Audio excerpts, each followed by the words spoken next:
I love sitting in my backyard and watching the pond. There's always a new bird or insect taking a drink. But the more animals I saw visiting the pond, the more I wondered what was visiting the pond when I wasn't watching. I must have mentioned this to a few folks because for my birthday, both Brooke and my sister Batami got me trail cameras. So I set them up by the pond for a few days to capture all the visitors. Looking at the footage later, it felt like I was watching a ballet as a variety of birds entered and exited this backyard stage.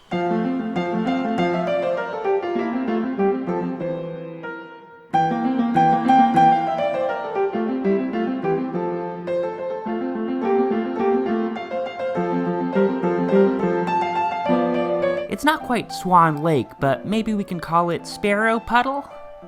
In Act 2 of the ballet, that's all about the chipmunks.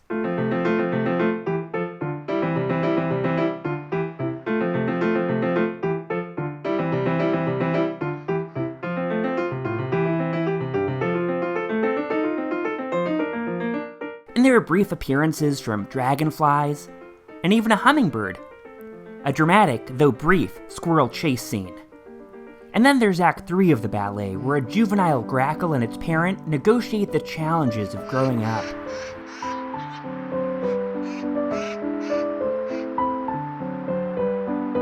And sometimes there are more atmospheric scenes, where the motion sensor was just triggered by wind, or dramatic shifts in lighting.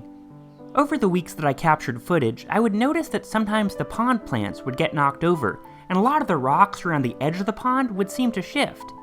I couldn't imagine a bird or chipmunk was doing this, so I tried to put the camera out overnight more often to see what I could capture.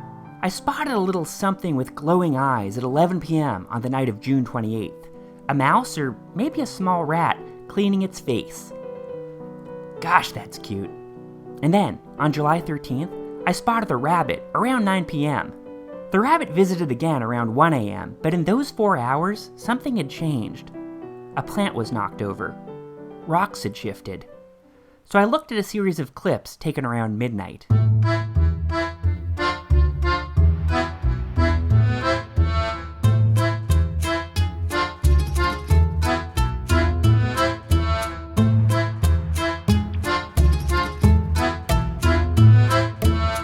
There aren't any fish in the pond, so I'm not sure what the raccoon was looking for.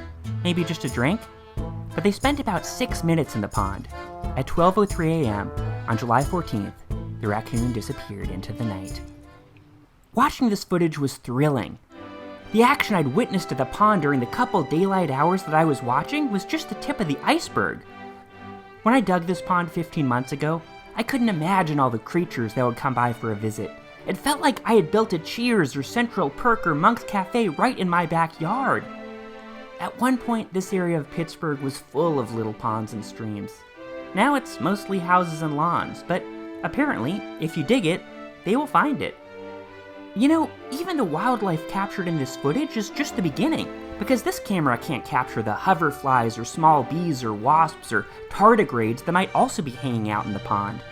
I guess I'll have to get a microscope next to try to capture the tiny opera that's bound to be happening in there.